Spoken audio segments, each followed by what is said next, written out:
Have you ever wondered what's really going on behind the scenes of every big achievement? What's the hidden framework that turns an idea into reality? Well, today we're going to explore exactly that.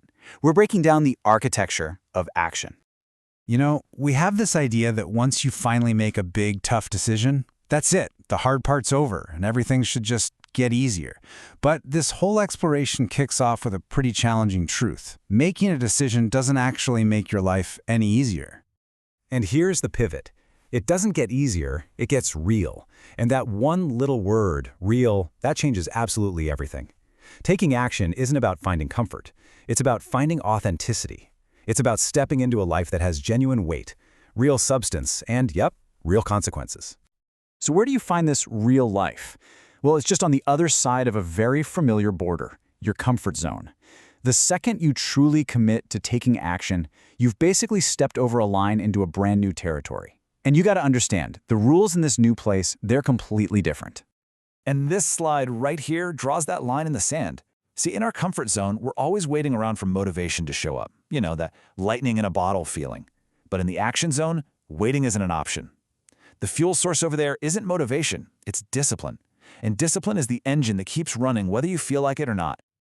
And this is where we build character. It's so important to get this. Character is not some abstract idea. It's not something you build with your brilliant plans or late-night thoughts. Nope. It is the direct, unfiltered result of your actions, of what you actually, physically do. So once you start operating from this place of action, your priorities just naturally start to shift.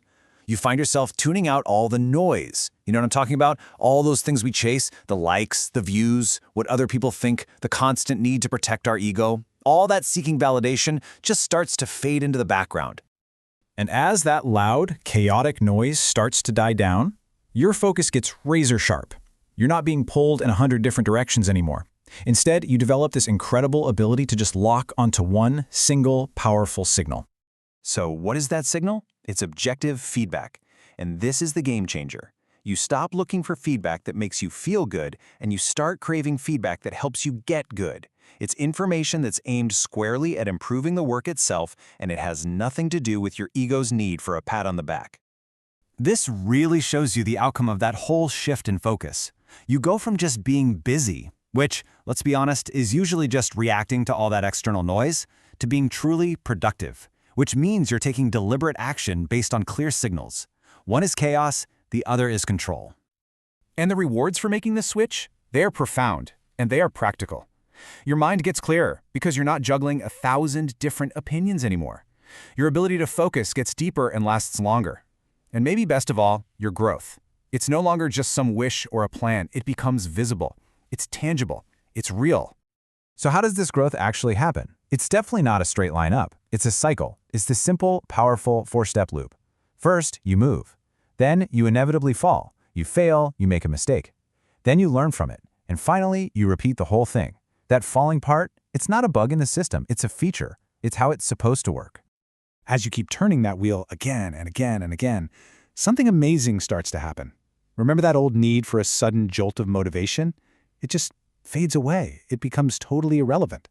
Why? Because you're not running on temporary feelings anymore. You are now operating on silent, steady, and incredibly reliable discipline.